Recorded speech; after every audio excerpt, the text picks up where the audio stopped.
संस्कृत भागीरथी के आज के वर्ग में हम लोग सीबीएसई के वर्ग नवम का संस्कृत पढ़ रहे हैं। पाठ का नाम है आत्मवत् सर्वभूतेषु यः पश्यति सो पंडितः। तो आज इस पाठ का हम लोग भावार्थ बताएंगे। भावार्थ में जो है, चूँकि 5 पेज में यह पाठ दिया हुआ है, इसीलिए 5 पेज एक दिन पढ़ाने में परेशानी थी, बच्चों को परेशानी होती, इसीलिए इसको 2 भाग में हम लोग बांट दिए हैं।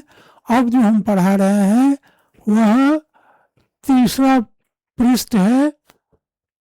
यत् ईश्वरः न केवलम मंदिरे भवति अपितु सर्वेषु भूतेषु तस्य निवासो भवति। ईश्वर का निवास जो है वह केवल मंदिर में नहीं है। ईश्वर केवल मंदिर में नहीं रहते हैं, अपितु कहाँ रहते हैं? वो सभी भूतों, सभी जीवों के में उनका निवास होता है। अतः तस्य सर्वात्मकस्य ईश्वरस्यं पूजनम कुरु इति। इसीलिए वे जो सर्वात्मक माने सभी जगह, एवरीवेयर जो वो प्रेजेंट हैं, उपस्थित हैं, ऐसे ईश्वर का क्या करना चाहिए? हम लोगों को पूजन करना चाहिए। कपिल नाम का जो छात्र है वह कहता है, मातामही किं सत्यम एव ईश्वरः सर्वेषु भूतेषु निवसति। ननी क्या ईश्वर सभी सत्य है कि ईश्वर सभी जीवों में निवास करते हैं? मातामही, आम माने होता है हाँ। श्रुणु वत्स ऐ पुत्र सुनो, नामदेव प्रतिदिन अतीव श्रद्धया निष्ठया भक्त्या च नैवेद्य स्थालिकाम आदाय मंदिरम गच्छति अस्मा। नामदेव जो थे, जो भक्त थे, वो प्रतिदिन अत्यंत श्रद्धा से क्या करते थे? आदाय नैवेद्य के थाली को लेकर के प्रतिदिन मंदिर जाया करते थे। एकदा सह नैवेद्य स्थालिका गृहीत्वा विग्रहस्य पूर्वतः स्थापितवान। एक बार उन्होंने क्या किया? नैवेद्य की जो थाली थी उसे लेकर विग्रह माने होता है मूर्ति के सामने, भगवान के मूर्ति के पूर्वतः माने सामने थाली को स्थापित कर दिया, रख दिया। नेत्रे निमील्य प्रार्थना कृतवान, आंखों को बंद करके उन्होंने प्रार्थना किया। नैवेद्यम गृहताम देव भक्ति में अचलां कुरु। हे भगवान, नैवेद्य को ग्रहण कीजिए, हे देव, और मुझ में भक्ति दीजिए और मुझे भक्ति प्रदान कीजिए। इप्सिप्तम में वरं देहि, और जो मैं चाह रहा हूँ मेरी इच्छा अनुकूल मुझे वर दीजिए। परत्र च परागतिम, और यहाँ और परलोक जाने पर भी मेरी गति को आप देखें। शर्करा खंड खाद्यानि दधि क्षीर घृतानि च। शर्करा चीनी, खंड खाद्यानि शर्करा से बने हुए जो ये भोजन है, दधि है, दूध है, क्षीर माने दूध होता है, घृतानि च, और इसमें घी देकर बना हुआ है। ऐसे आहार को आहारं भक्ष्य भोज्यं च नैवेद्यम प्रति गृह्यताम।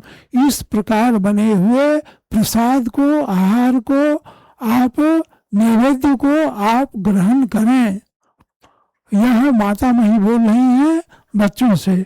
मंत्रं उच्चार्थ श्रद्धया प्रणम्य स्वनेत्रे उद्घाटितवान।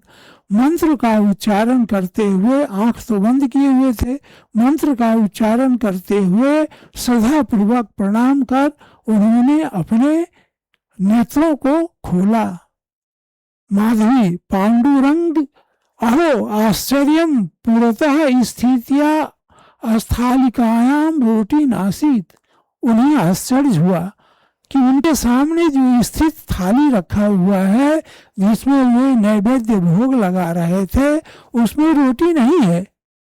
माधवी माधवी कह रही है पांडुरंग आगत्य भक्षितवान कील, निश्चय ही पांडुरंग भगवान उसे आकर के खा गए होंगे।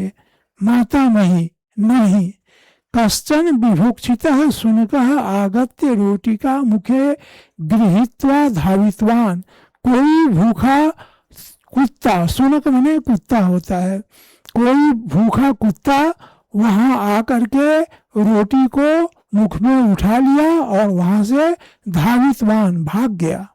कपिला धिक सुनकर, इस कुत्ता तुम्हें धिक्कार है। माता नहीं पश्यतु सुनकर दृष्टा एवं भवंती, देखो नानी माँ देखो यह जो कुत्ता है वो दुष्ट होता है। माधवी सत्यं भ्रात, सत्य बोल रहे हो भाई। नाम देवस्य कियत दुखम जातं स्यात् खलु, निश्चय ही नामदेव को बहुत ही दुख हुआ होगा। माता नहीं पुत्र को सुनताम, नामदेव सुनकस्य पृष्ठे अनुधावितवान। हे पुत्रगण सुनो, हे बच्चों सुनो, नामदेव कुत्ते के पीछे दौड़ गए, दौड़ पे। कपिला क्रोधेन लघुडम आदाय सुनकम ताड़यतुम धावितवान स्यात्, क्या वे क्रोध से लाठी को लेकर कुत्ते के पीछे दौड़े होंगे क्या? माधवी दंड इतुम पाषाण खंड आदाय धावितवान स्यात्, क्या वे पत्थर के टुकड़े को लेकर के कुत्ते के पीछे दौड़े होंगे क्या?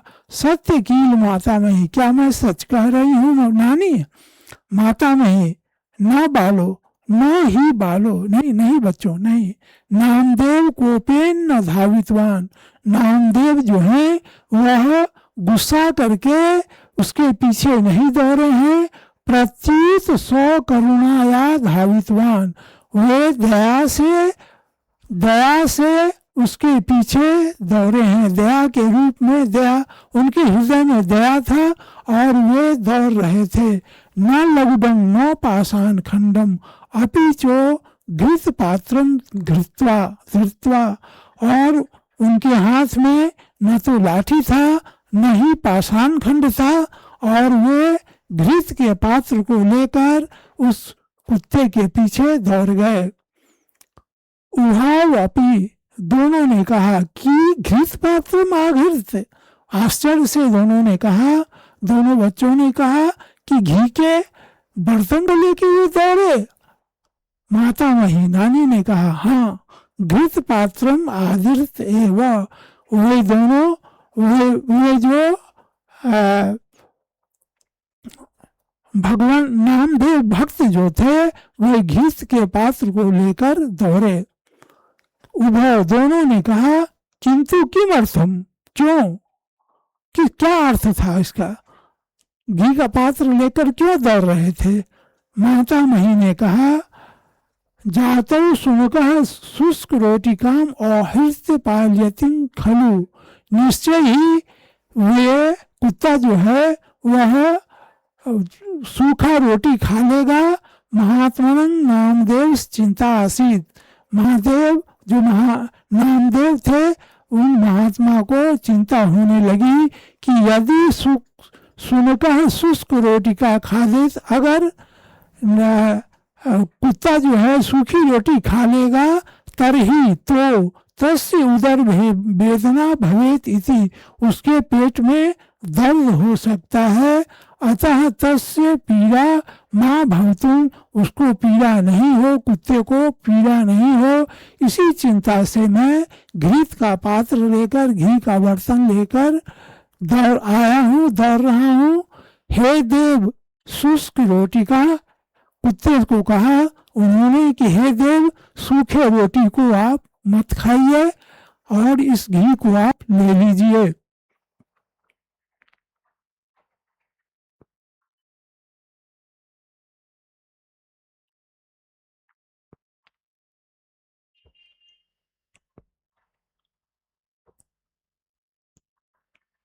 माँ खादतु घितम अपि स्वीकारोक्तु इदय बदनम आद अनुधावितवान। माँ खादतु, माँ में होता है नहीं, नहीं खाइए। घृत भी स्वीकार कीजिए, जिस प्रकार आप रोटी स्वीकार किए हैं उस प्रकार घृत को भी स्वीकार कीजिए। वो परस्पर पश्यता, दोनों ने नानी को ध्यान से देखा। अपराध भावनायां तयो मुखे म्लान आस्ताम, उन दोनों का मुख जो था वो अपराध भावना से, चूंकि उन लोगों ने कुत्ते को पत्थर से मारा था, इसीलिए दोनों के मन में अब अपराध भावना हो रही थी कि सभी जीवों में ईश्वर का निवास होता है, तो उसका मुख जो है मलिन हो रहा था। माता नहीं, नानी ने कहा, धावन सुनकर अदृश्य जाता है। दौड़ता हुआ कुत्ता जो था वह अदृश्य हो गया, गायब हो गया। तस्य स्थाने पांडुरंग आविर्भूत, उसके स्थान पर भगवान पांडुरंग उपस्थित हो गए, प्रकट हो गए। स नामदेवम उक्तवान, उन्होंने नामदेव से कहा, वत्स नामदेव, हे शिष्य नामदेव, उत्तीर्ण भवान परीक्षाम, तुम परीक्षा में सफल हुए। ईश्वरं सर्वेषु भूतेषु निवसति, ईश्वर जो है सभी जीवों में निवास करते हैं। इति गुरु उपदेशेन न केवलम भवान श्रुतवान अपि तू पाली अनुपालितवान, यह उपदेश जो है गुरु का उपदेश तुमने केवल सुना नहीं है बल्कि तुमने उसका पालन भी किया है। सुतराम धन्यो भवान, तुम धन्य हो, तुम धन्य हो।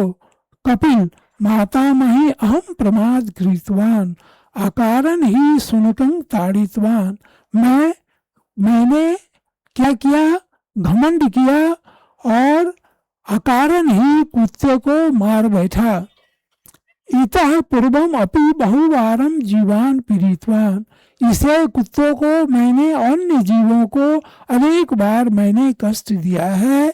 अद्यं अहं ज्ञातवान, आज मुझे ज्ञान हुआ कि यत माने होता है कि सर्वेषु जीवेषु ईश्वर निवसति, सभी जीवों में ईश्वर का निवास होता है। अतः किमपि नो पिरस्यामि इति, इसीलिए किसी को मैं नहीं मारूंगा।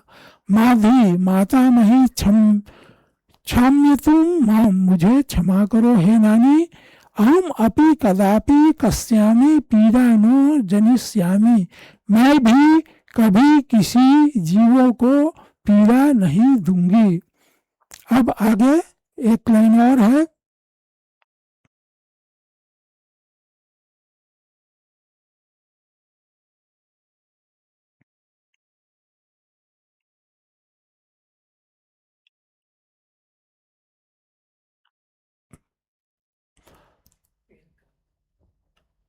मातामही, मातामही चिरंजीवनो मां निक्षा आगच्छताम, मेरे निकट आ जाओ। हे चिरंजीवी, तुम दोनों चिरंजीवी हो। मां निक्षा आगच्छताम, मेरे निकट आ जाओ। और उन्होंने क्या किया, आलिंगनम कृत्वा, दोनों बच्चों को गले से लगा लिया। अस्माकं कायेन वाचा मनसा वा कस्यापि पीड़ा न भवेत, हमारे शरीर से, हमारे वचन से और हमारे मन से किसी को पीड़ा नहीं होना चाहिए। तथैव कस्यापि या कापि पीड़ा स्यात् ता निवार्तुं प्रयत्तामहे इति संकल्प कुर्मः, और यह संकल्प कीजिए कि आपके द्वारा किसी को पीड़ा नहीं पहुँचे। अगर पीड़ा पहुँचे तो उसके निवारण के लिए आप संकल्प कीजिए, उसका निवारण कीजिए। इदम अस्तु अस्माकं ध्येय, अब हम लोगों का ध्येय यह होना चाहिए, आत्मवत सर्वभूतेषु यह पश्चितः स पंडितः, तो जो अपनी आत्मा के समान सभी जीवों को देखता है, मानता है, वही पंडित है। तो आज हम लोग पाठ 3 का हम लोगों ने भावार्थ देख लिया, और अब अगले वर्ग में अभ्यास कार्य हम लोग देखेंगे। तब तक के लिए धन्यवाद।